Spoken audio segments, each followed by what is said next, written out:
Assalamualaikum warahmatullahi wabarakatuh, saudara-saudaraku di seluruh Indonesia dimanapun berada, saudaraku di seluruh dunia dimanapun berada. Sehat-sehat selalu ya saudara-saudaraku, sehat selalu, jaga kondisi tubuh, jaga pola makan minum sehat ya, pola hidup sehat, dan mendekatkan diri kepada Tuhan, kepada Allah Subhanahu wa Ta'ala, karena hanya kepadanya lah kita berlindung dan memohon doa, memohon pertolongan.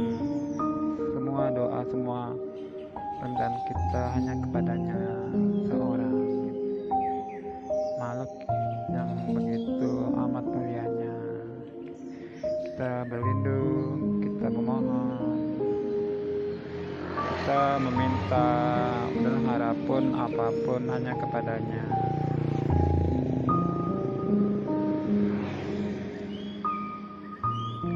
Alhamdulillah,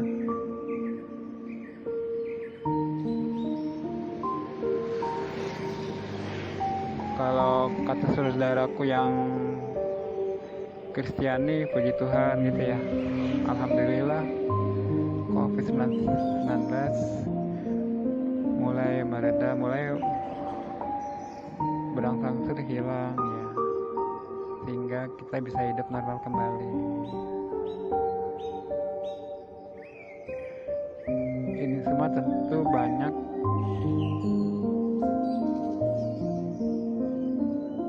yang harus dikorbankan, banyak yang harus berkorban. Misalnya tenaga kesehatan, pihak medis ya, para dokter, para juru rawat banyak yang menjadi pahlawan, gugur oleh karena dalam tugas-tugas kemuliaannya mengobati dan menyembuhkan,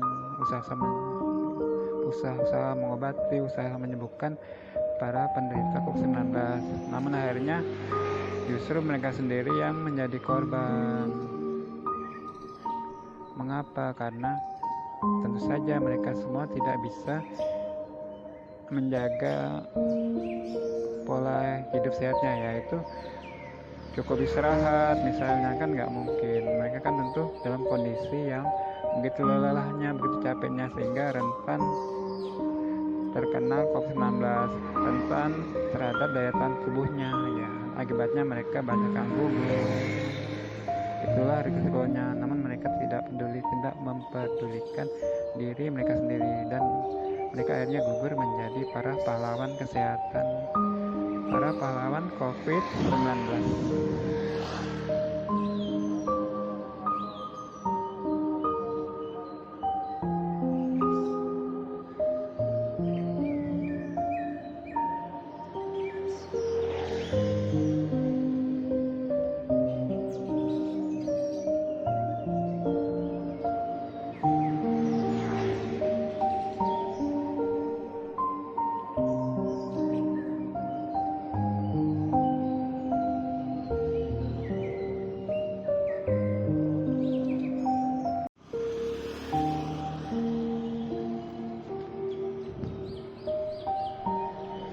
Di satu sisi tenaga medis harus merawat,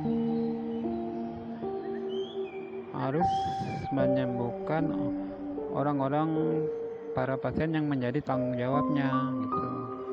Apapun resikonya, bahkan risiko berbahaya pun mereka lakukan, mereka abaikan, mereka tabulikan, berbahaya bagi kesehatan mereka sendiri, bagi keselamatan hidup mereka. Mereka abaikan, mereka tak pedulikan demi untuk kesembuhan, demi untuk merawat, demi untuk menyembuhkan para pasiennya. Sisi demikian. Namun di sisi lain, dari segi medis, dari segi kedokteran, mereka pun harus mengatakan apa adanya, dengan apapun itu resikonya, dengan yang tentu saja dengan berdasarkan medis, berdasarkan ilmu kedokteran. Apapun resikonya harus mereka sampaikan, harus mereka katakan demi untuk kebaikan dan keselamatan orang-orang, kebaikan dan keselamatan masyarakat, keselamatan dan kebaikan banyak orang. Apapun itu risikonya, mereka tetap harus katakan, mereka sampaikan. Yang tentu saja tidak asal ngomong, tidak asal bicara, tentu saja dengan fakta-fakta kuatnya, karena berdasarkan dengan ilmu kesehatan, dengan ilmu medis, dengan ilmu kedokteran. Tetap mereka sampaikan, mereka katakan apapun resikonya untuk mereka sendiri gitu.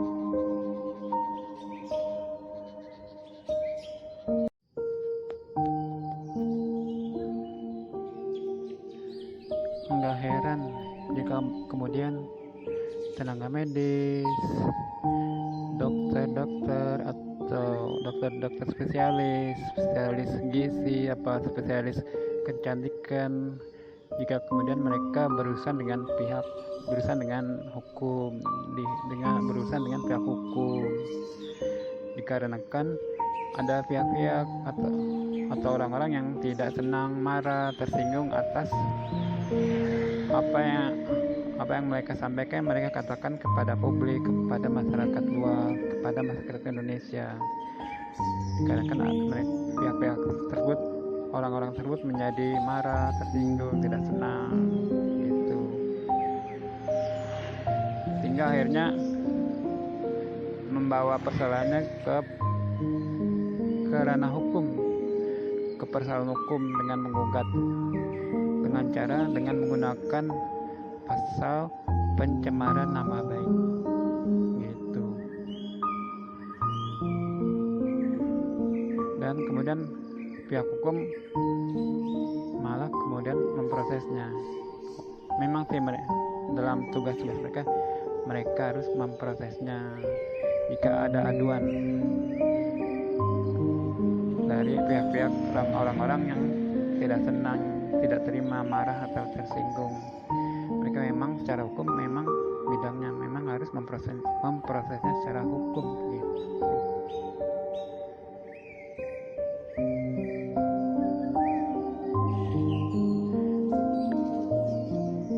Namun seyogyanya, hendaknya pihak-pihak hukum itu, badan hukum tersebut harus jeli, teliti, cermat, dan kritis atas unsur hukum, atas masalah hukum delik hukum atas yang diajukan oleh orang-orang atau pihak-pihak yang merasa tersinggung, yang menggunakan pasal pencemaran baik-baik.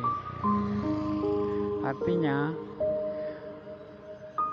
pihak hukum tersebut, orang hukum tersebut harus bisa memilah dan memilih, mengklasifikasikan apakah memang benar delik aduan tersebut, delik pengaduan tersebut memang masuk ke pasal pencemaran nama baik atau bukan.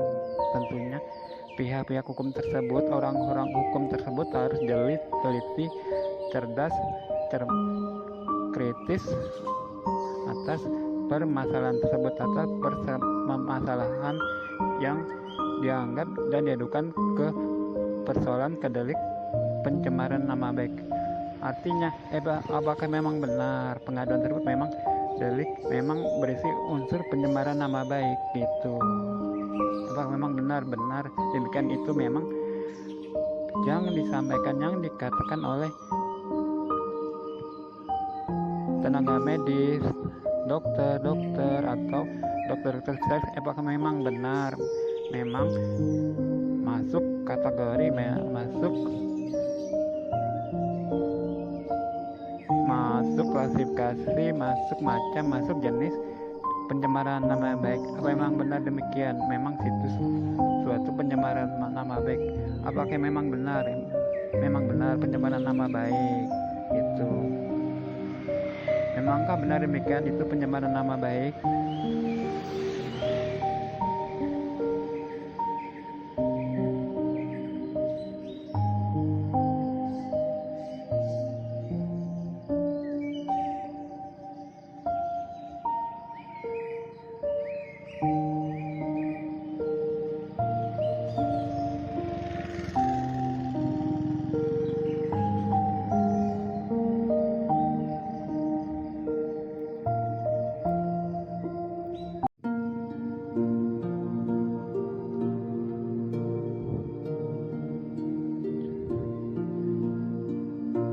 Kalau yang dikatakan oleh para tenaga medis, tenaga kesehatan, para dokter spesialis adalah kenyataan, fakta-fakta yang sebenarnya, dan dikuatkan dengan bukti-bukti medis, dengan bukti-bukti ilmiah,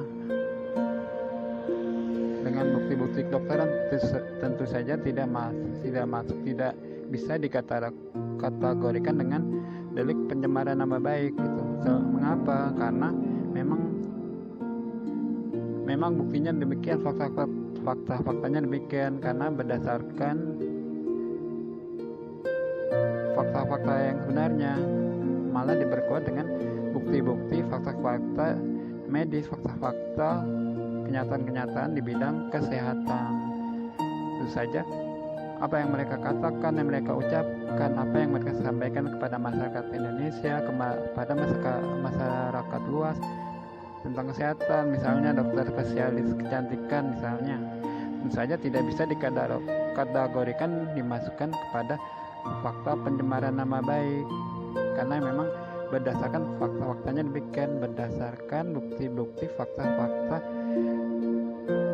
yang valid, yang begitu kuat di bidang kesehatan, di bidang medis itu saja tidak bisa masuk ke dalam fakta-fakta pada pencemaran nama baik gitu.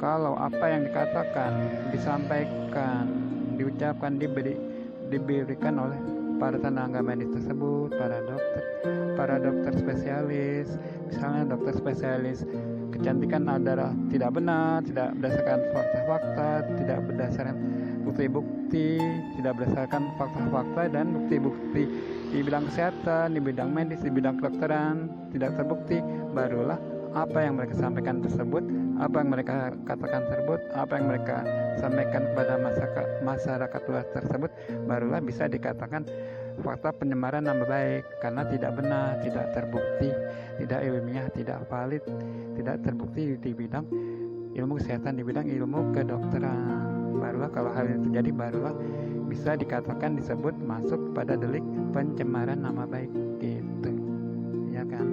Tentu bidang orang hukum tentu cerdas lah, tentu bisa memahami, memilih dan mengklasifikasikan hal ini tersebut, apakah memang masuk delik aduan pencemaran nama baik apa bukan gitu. Tentunya para tenaga hukum, para ahli hukum tersebut yang bergerak, yang bekerja di bidang hukum tersebut tentunya cerdas lah, tentunya tidak bisa dikecoh oleh masalah delik aduan pencemaran nama baik ini. pihak-pihak yang tidak senang yang menggunakan delik pencemaran nama baik untuk menggugat secara hukum para tenaga medis tersebut, para dokter tersebut, atau para dokter spesialis tersebut, misalnya dokter spesialis kecantikan tersebut.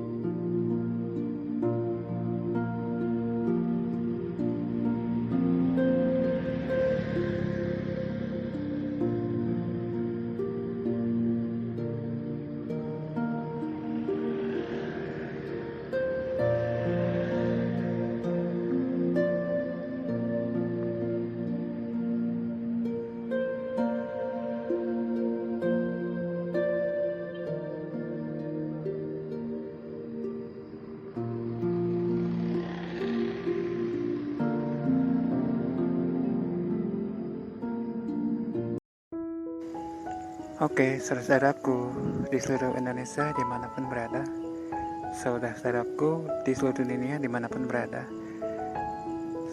sampai di sini dulu ya konten aku yang ini ya.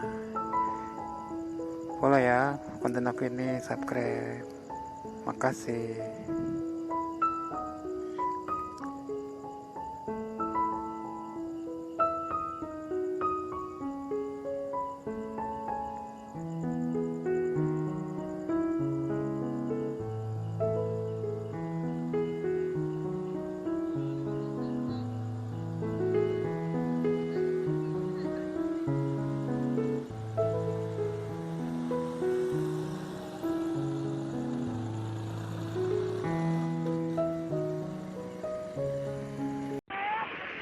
Ini beberapa tahun yang lalu, sebelum adanya COVID-19 di Indonesia.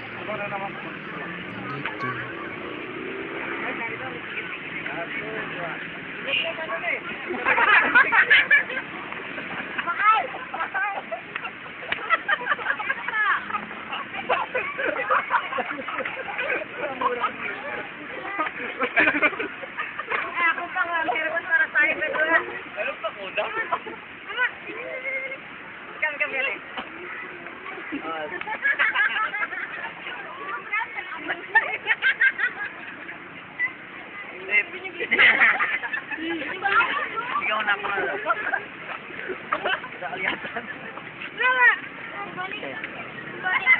Makin berakan lagi yuk.